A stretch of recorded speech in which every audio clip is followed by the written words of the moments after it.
Our next guest is a fellow that we met. We've never worked with Matt before, but he was all about vampires before this Twilight ballyhoo came out. So this is a guy who really has a passion for his writing and is very, very accomplished.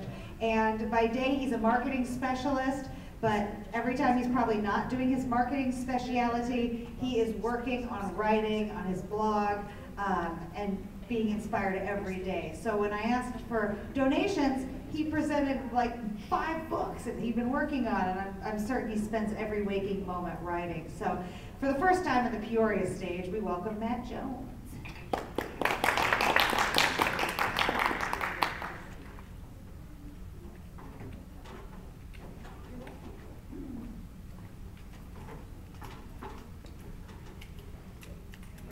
One of the things I get asked most about and get the most compliments on about the Hollywood Vampire series that I write is that they're funny, and the characters themselves are also funny, and that's not something you really see in a lot of the vampire books nowadays. It's not very common in the vampire genre at all, actually.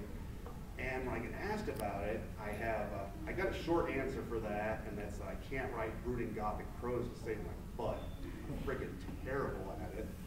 But the more I've written the Hollywood Vampire series, I've been at it since 1998. The more that I think about it and the more that I write, I've come to realize one of the things that separates the Hollywood vampires from traditional vampire fiction is the humor element to it. And there's a reason that my vampires tend to be more good-natured and tend to laugh more. And it's because laughter is actually essential to immortality even. Now, I want you to think about how you're feeling when you have a bad day, or a bad week, or a bad month, and it just weighs down on you and wears you down. And just imagine having centuries of that behind you. Or if you're an old vampire, you're going to be thousands of years old. To have all that weight just weighing down on you and wearing you down. And so that's, as a vampire, you look at disasters, purges, human stupidity, disco, loving and losing, having your friends killed by vampire hunters, having your castle burned down, getting mauled by werewolves. The list of stuff that happens to you as a vampire just goes on and on. And there's a reason why traditional vampires are so downtrodden and melancholy and so forth. It just kind of comes with the territory. And that just, that to drag out an old cliche, being a vampire kind of sucks. Now, but that's why, when you're having a bad day, one of the best things in the world is just have a good, honest laugh. It relieves the tension, makes you feel better, and just kind of wakes you up, and you kind of start feeling like yourself again. Now imagine if you've got several centuries of bad crap behind you, how good that laughter must feel, and how integral it is to just, being able to live and enjoy your life. And laughter, laughter is one of the things that makes us most human, and it helps us remember who we are. And it really makes life worth living, or immortality worth living. And like I said, it helps you remember who you are and keeps you human. And at their heart, the Hollywood vampires are human.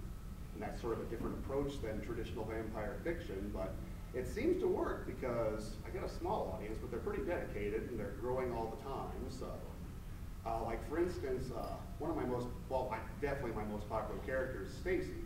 This little short Welsh loudmouth who's been a vampire for 2,000 years, and he's seen some bad stuff, and he's still seeing bad stuff to this day. But yet he greets every night with a smile and a laugh and a smirk. And he's always getting in trouble, always doing stuff, and he's never lost that lust for life. And my readers come up to me all the time and say, if I were a vampire, I would want to be Stacy because he has so much fun. He's just never downtrodden. He never has problems. Or if he gets into problems, he just laughs and sets a fire and gets out of it. Because, that's what he does. And I tell them that's because Stacy has never forgotten how to laugh. And he's, because of that, he's made it through the centuries without a problem. And he's still just as human as you and I, just, has a good time. And so I think that if you're going to be a vampire, you can't take yourself too seriously. You've got to have a good time. And, just if you're, even if you're 2,000 years old, don't forget to laugh if someone slips on a banana peel, falls down a flight of stairs into a flock of angry ducks.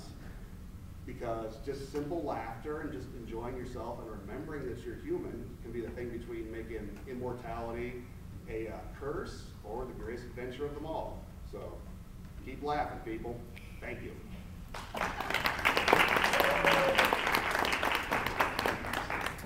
I have to say, every email that I would get from Matt was always filled with enthusiasm. I mean, he's clearly a guy that walks the talk, because every time I'd open something up, I could just see his excitement and his passion for his reading and his writing and just being here on the stage. And I appreciated that, being on this time. We'd never met, and as soon as you walked in, I just could tell exactly who you were. So he definitely lives what he believes in. So that's fantastic. Thank you.